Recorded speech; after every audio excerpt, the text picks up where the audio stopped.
Welcome back mga kaibigan. Ito po ang balita ko sa inyo. SJ Belanghel, duguan, tinamaan po sa braso at tinamaan din sa kanya ang isang Koreana. Simulan natin dito mga kaibigan. Top 5 place doon sa KBL. Nandito ang kababayan natin na si SJ. Abangan po natin. So ito number 5, puro 3-point shots. Number 4, ganda naman pasa noon. So ito number 3, fast break kay Warney, easy jump. Pero dalawang plays ang pinakita dito kay Warney. Another one, ang gandang pasa, fast break ulit.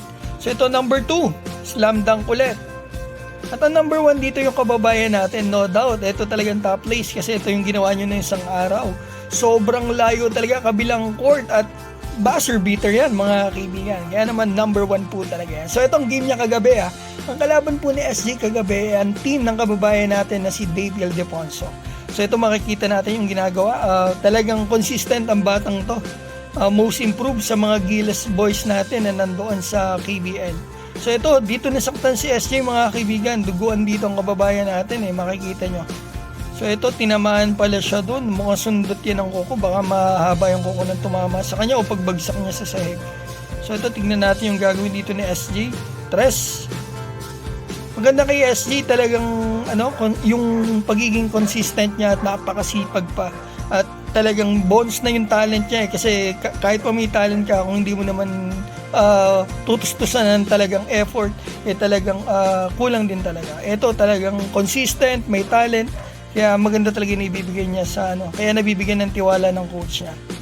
So ito, kita naman natin yung ginagawa ni SJ dito.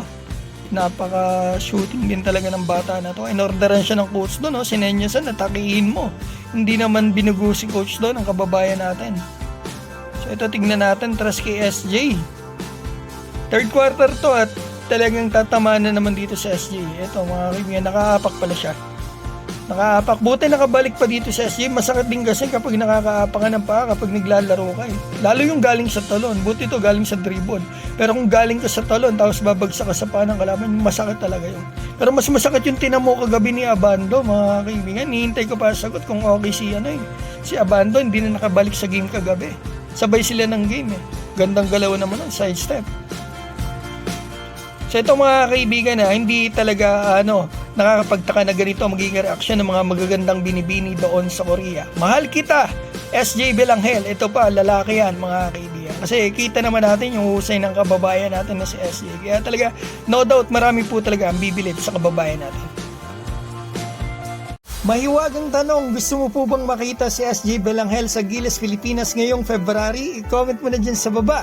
At babatiin ko lamang po si Lito Jose Vibes, Super Ninja, Ronman, Mark Ray Mendoza, Lina Bachica, Rafi Trajano Jr., Kim De La Torre, Resty Eduarte, Cyril Bales, Rosendale at Dionisio Rufo. Maraming salamat po sa inyo.